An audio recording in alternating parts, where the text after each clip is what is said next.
of Management Studies IGNOU presents an audiobook on the course Mmpc 011 titled Social Processes and Behavioral Issues for MBA Program. Presenting Block 3 titled Interpersonal and Group Processes. Unit 9 Conflict and Negotiation Strategies Part 1.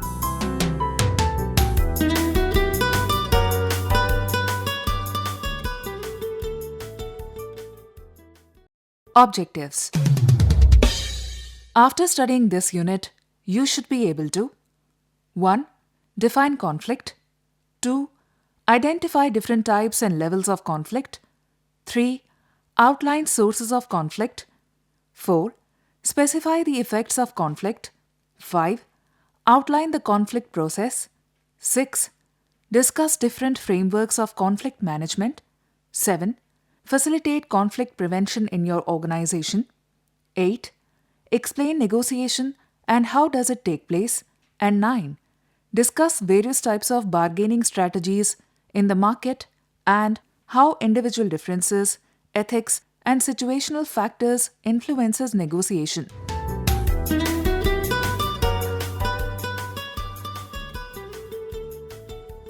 Introduction. In spite of your best efforts, you may encounter situations of conflict in the course of your work. How will you resolve them? In fact, exposure to conflicting situations and seeking their resolution is an ongoing process in life. One conflict follows another. Recall the time when, as a small child, you had to choose between a tricycle and a cricket set, or say, a set of dolls and a new frock for birthday present. That could probably be your first exposure to a conflicting situation. As an adolescent, the conflicting career options, computer scientist, civil servant, professional manager, may have presented themselves for you to choose from. Moreover, your choice may not have matched that of your parents, who wanted you to be a lawyer, a doctor, or a chartered accountant. Thus, you faced a conflict not only at an intrapersonal level in terms of the various choices confronting you, but also at an interpersonal level. Your choices versus your parents' choice of a career for you. As a working professional, you may be facing such situations every day with your colleagues, customers, or your superiors. Conflict may not be confined at the individual level. It may manifest itself more and more in the organization. Employees have become more vociferous in their demands for a better deal. Various departments in an organization face a situation full of conflicts due to reasons such as diversity of goals, scarcity of resources, or task interdependence. Of course, these are simplistic examples of a conflict. However, each succeeding conflict over the years has been increasingly complicated. In this unit, we discuss various aspects of conflict management. We shall confine ourselves to managing contradictions in business and profession. You would appreciate that a lot of interest has been generated in conflict management and resolution in recent times. Management today is faced with the awesome responsibility of ensuring optimum levels of growth and productivity in an environment that is full of conflicting situations. A recent survey suggests that the modern manager spends over 20% of time handling one form of conflict or the other. Top and middle level managers need to appreciate the importance of conflict management skills. We hope that the knowledge you gain in this unit will equip you better to manage conflicting situations more deftly at your workplace. The scope of conflict resolution can be far and wide. We shall focus on interpersonal, group, intergroup, and organizational conflicts in this unit. To set the tone of the unit, we would like to quote Kelly, a renowned management expert. Quote, "Perfect organizational health is not freedom from conflict. On the contrary, if properly handled, conflicts can lead to be more effective and appreciate adjustments." Unquote.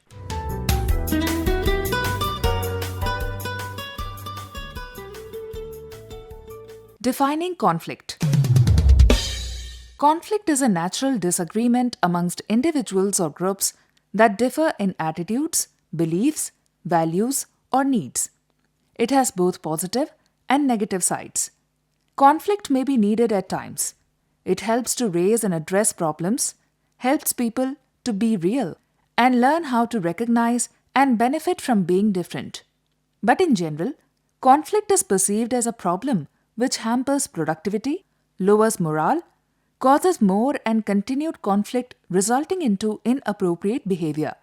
Basically, there are some common managerial actions which result into workplace conflicts like poor communication, insufficient resources, interpersonal relationship, leadership problems, and so on. There is no one way to deal with all conflicts because these are situational. Conflict is an inseparable part of personal, organizational, and societal life. Conflicts can also arise due to competition, differences in values, attitudes, experiences, and goals. For example, your spouse wants you to make a visit to your in-laws' place on a holiday, but you have plans of organizing a picnic on that day with your office colleagues. Or in your office, you may not agree with your boss on the amount of budget a project requires. Or you and your colleagues could have different ideas on how to implement new performance management system. Conflict has been defined in as many ways as it can arise. However, a few themes are common: competing goals, ideas, attitudes, beliefs, values, etc. Conflict may be defined as a process that begins when one party perceives that another party has negatively affected or is about to negatively affect something that the first party cares about. At this stage, you might be tempted to ask quite a few questions about the role of conflict in groups and organizations. Can you avoid all conflicts? Are conflicts inevitable? Is it all good to have any conflict? Who is primarily responsible for allowing a conflict to take place? What should be the role of a manager once it arises? These are very important questions which people tend to answer in one way or the other depending on the views they hold about the situation, giving rise to conflict. Even the views about conflict are conflicting. In this section, we shall examine these views and their impact on management practices. The traditional view. The traditional view prevalent in the 1930s and 40s regarded all conflicts as harmful. Conflict was invariably viewed negatively and was associated with violence, turbulence, agitation, destruction, and irrationality. It was believed that conflict indicated a malfunctioning within the organization and that the appearance of conflict was the consequence of the management's failure to bind the employees and the organization together. It could also arise due to failure to communicate the commonality between the individual and organizational interests. Had the management corrected those lapses, according to the traditionalists, there would have been no conflict and the organization would have been able to function as smooth, integrated whole. In fact, Frederick Taylor, the father of scientific management, was of the opinion that if the principles of scientific management were properly applied, the age-old conflict between labor and management would have disappeared. The traditionalist views offer a simplified approach to conflict. Since conflict in any form is bad and is to be avoided, we need to isolate and eliminate the factors that cause conflict. Research studies have, however, provided evidence contrary to this viewpoint. Yet, many of us continue to believe that conflict is unnecessary and is to be always avoided. The behavioral view. The behavioral school of thought argues that conflict is the logical and inevitable outcome in any organization and as such should be accepted. The conflict theory was dominated by the behavioralist approach from the late 1940s through the mid-1970s. The behavioralists maintained that since an organization has individuals having different perception of goals and different values, conflict was bound to arise. For instance, managers of various departments could have separate priorities and conflicting ideas about resource allocation. Hence, conflict was the unavoidable outcome. Subordinates might clash with the manager over whether a given work can be accomplished in the given period of time or not. They might even argue with subordinates at their own level over the best possible way to do a given job. Thus, according to the behavioralists, conflict was an unavoidable outcome, but at the same time, they believed that conflict need not always be detrimental. Under some circumstances, it could bring forth the problems and inspire a search for better and more innovative solutions.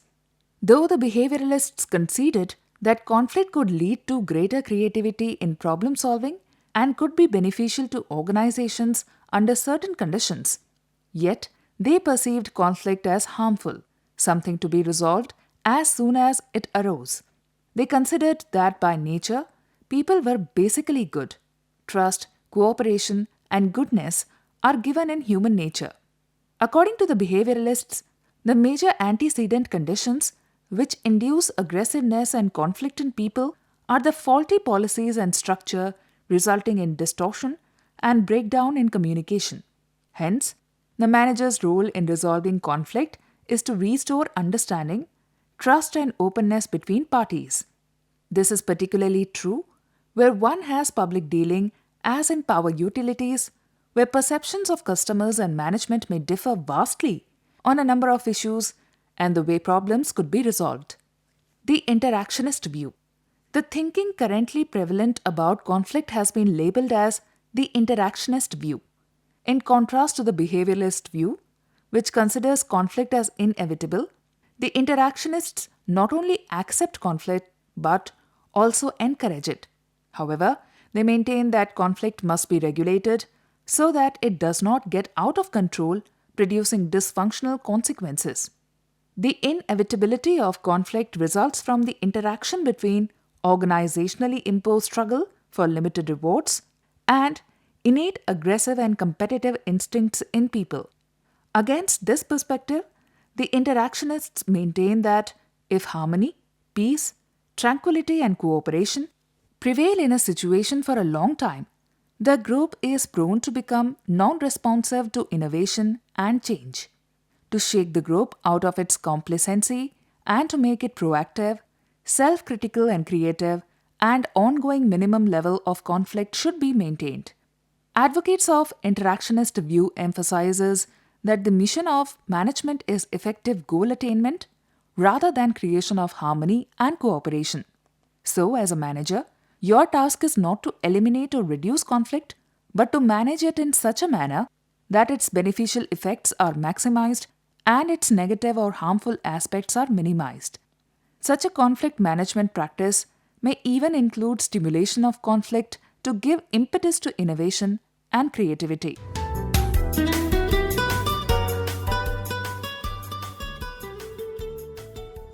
Conflict, types and levels. You can locate conflict at various levels. There could be conflict within oneself, between individuals, between groups, etc. We now discuss various levels of conflicts and their types. Conflict within an individual. Different types of conflicts could arise within an individual. Suppose you get an excellent job offer in a city where you are not willing to go to.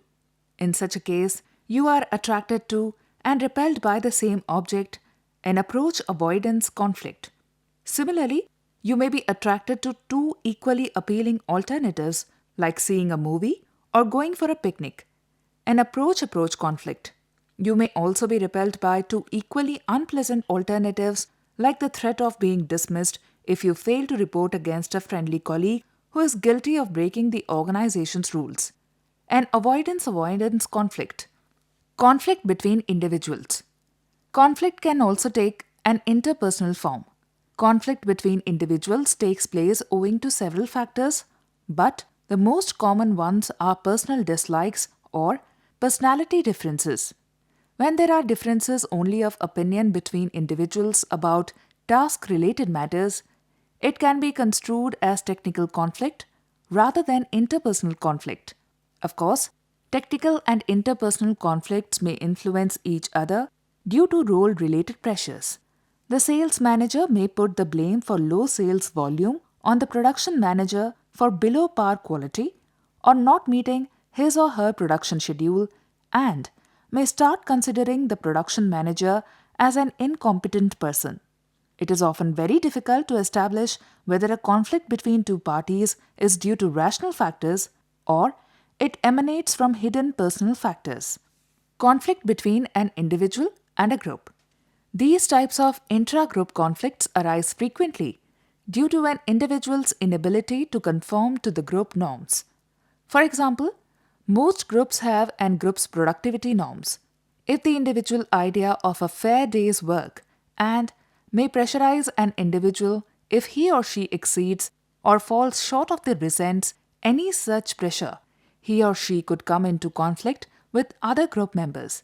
Usually, it is very difficult for an individual to remain a group member and at the same time substantially deviate from the group norm. So, in most cases, either he or she conforms to the group norms or quits. Of course, before taking any such extreme step, he or she or the other group members try to influence each other through several mechanisms leading to different episodes of conflict. Conflict between groups within an organization. Intergroup conflicts are one of the most important types of conflicts to understand, as typically, an organization is structured in the form of several independent task groups. Some of the usually chronic conflicts in most of the organizations are at this level. Example, union versus management, one union versus another union, one functional area like production versus another functional area like maintenance, direct recruits versus promotees, etc. What kind of conflicts do you come across between groups within a power utility? Conflict between organizations. Conflict between organizations is considered desirable if limited to the economic context only. The laissez-faire economy is based on this concept. It is assumed that conflict between organizations would lead to innovative and new products, technological advancement, and better services at lower prices. There are several types of conflicts according to different classification schemes. Classification Scheme 1. A. Functional conflict. This is a constructive form of conflict because people primarily differ on ideas or perceptions. It supports the goal of the group and improves its performance. It also leads to innovation and creativity. B. Dysfunctional conflict. This is a destructive form of conflict. Traditional view of conflict is known for its dysfunctional nature. It involves anger, hostility, and frustration, and affects group performance. Managers find it difficult to identify whether a conflict is functional or dysfunctional. The following questions may be used to diagnose whether a conflict is functional or dysfunctional. 1. Are the parties in conflict hostile to each other? 2. Is the outcome likely to be negative for the organization? 3. Do the potential losses of the parties exceed any potential gains? 4. Is energy being diverted from goal accomplishment? If the majority of these questions have yes as answers, then you are probably faced with dysfunctional conflict. Such conflict needs to be resolved on an urgent basis. If answers to these questions are negative, then you may be in the zone of functional conflict, which you may choose to stimulate. Another situation where as a manager, you may like to stimulate conflict is when the group is in the process of groupthink and is not willing to examine various alternatives and its creativity has gone down. Classification Scheme 2. A. Task conflict. Relates to content and goal of work. B. Relationship conflict.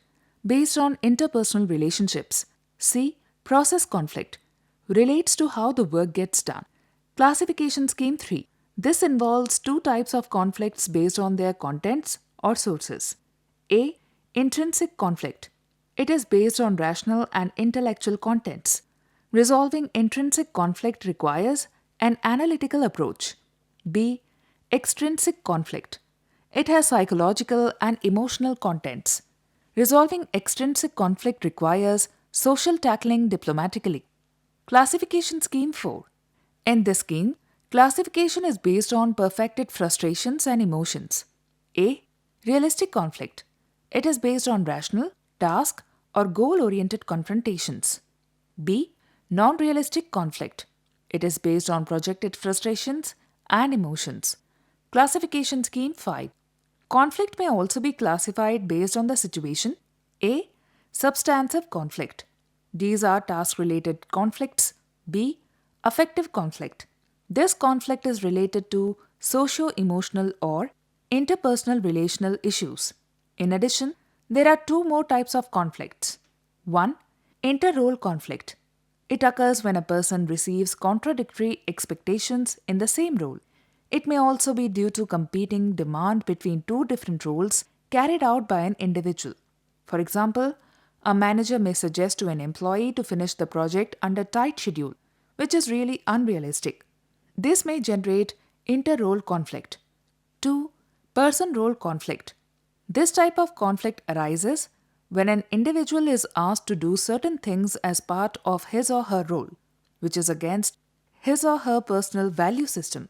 For example, a person strongly feels the need to prevent environmental pollution in providing supply to a locality or individual, but he or she is asked to defend the act of unguarded pollution of his or her company to the government officials. Such expectations put a person in the person-role conflict.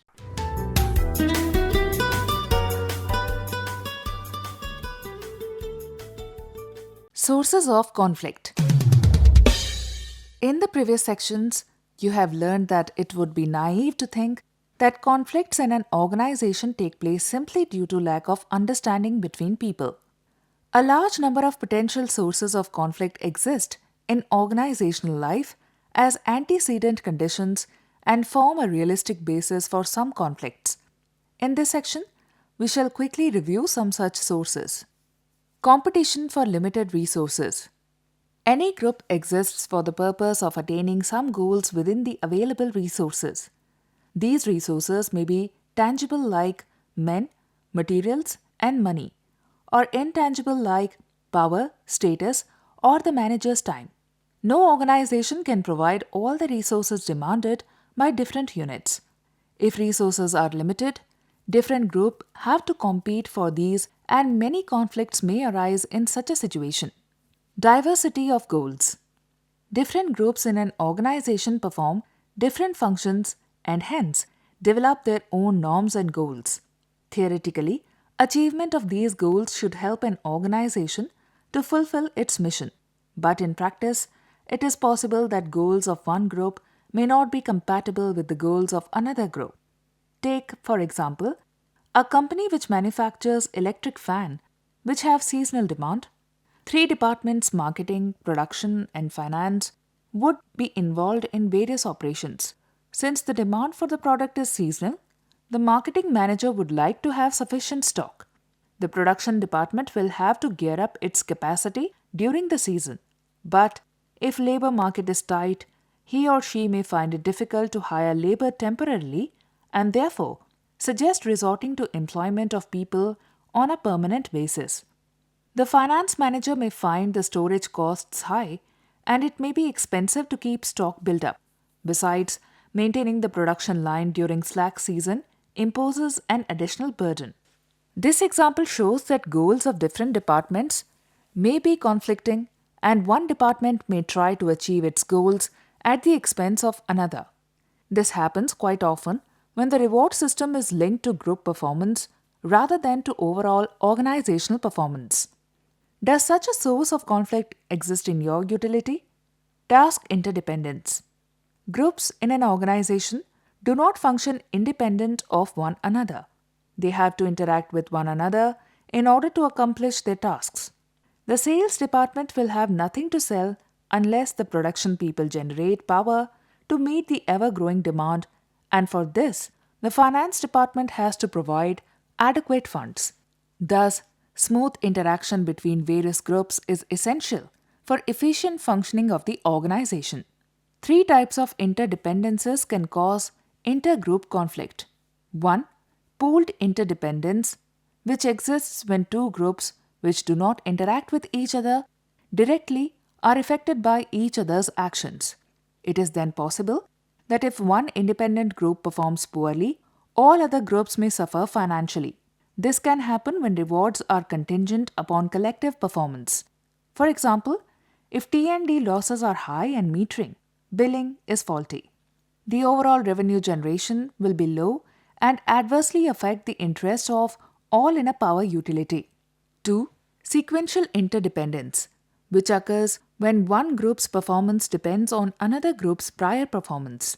In a construction project, for example, the excavating team must prepare the foundation before the masons can work on the building structure.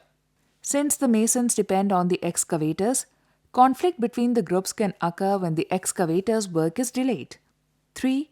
Reciprocal interdependence, which occurs when two or more groups are mutually interdependent in accomplishing their tasks. For example, in developing and marketing a new product, three major departments, marketing, production, and research, depend on each other to perform their tasks. Information possessed by a department is needed by another department, that is, the research department needs market information and marketing needs research to provide customer services. When one group is unable to meet the expectations of another, intergroup conflict usually results. Differences in values and perception. A lot of conflict is generated within organizations because various groups within an organization hold conflicting values and perceive situations in a narrow and individualistic manner. Management-labor conflict is a well-known example. Labor nurtures the feeling that management is exploiting it if, in spite of making a profit, the latter does nothing for the economic welfare of the former. On the other hand, management feels that the profits should go to cash reserves so as to make the company an attractive proposition for investors. Can you think of a similar situation in your power utility? Organizational ambiguities. Conflict may emerge when two organizational units compete over a new responsibility. Intergroup conflict stemming from disagreement about who has the responsibility for ongoing tasks is an even more frequent problem. Newcomers to organizations are often struck by the ambiguity that exists about job responsibilities. Few organizations make extensive use of job descriptions or periodically update the job descriptions. Further, it is rare that a manager or employee consults his or her own job description. Introduction of change. Change can breed intergroup conflict. Acquisitions and mergers, for example, encourage intergroup conflict, competition, and stress. When one organization is merged into another, a power struggle often sets in between the employees of the acquiring and acquired companies. To minimize conflict, it is important to lay down plans for power sharing before the acquisition or merger is consummated.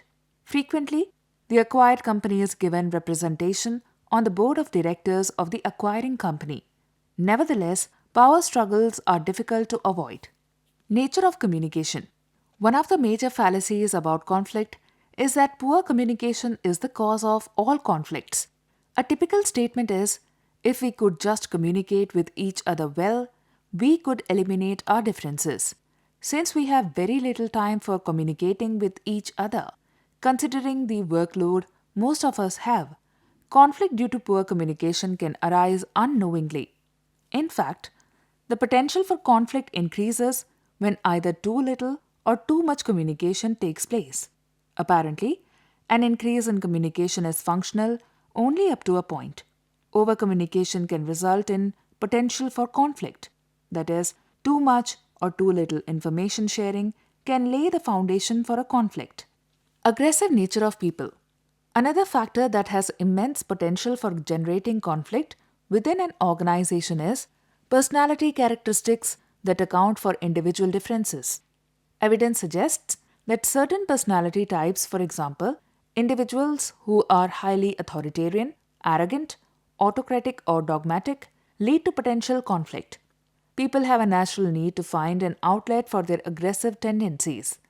Organizations are sometimes used as arenas for expression of aggression, blowing off steam, leading to conflict. This discussion on the sources of conflict is intended to emphasize that no organization can remain conflict-free for all times. However, These sources are not to be confused with the causes of a conflict.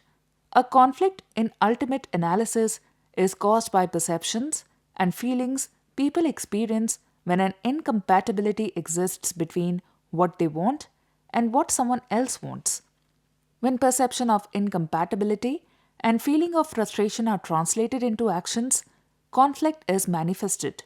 Some other sources of conflict may be enumerated as 1.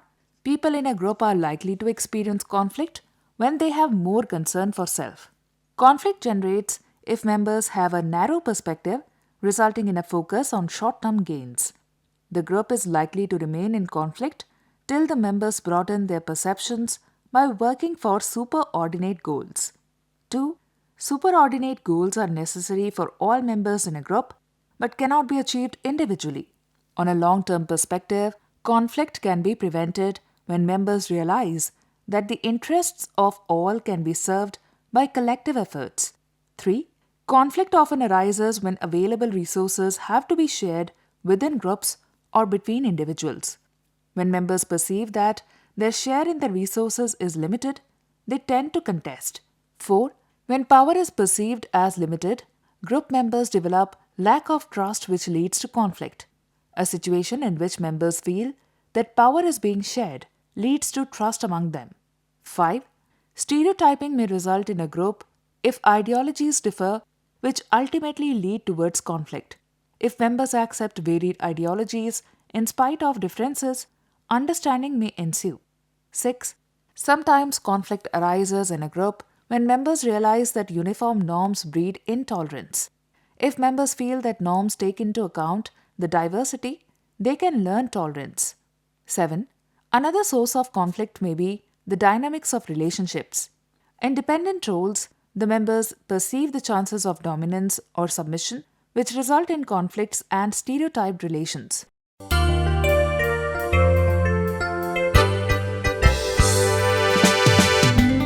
School of Management Studies IGNOU presents an audio book on the course Mmpc 011 titled Social Processes and Behavioral Issues for MBA Program.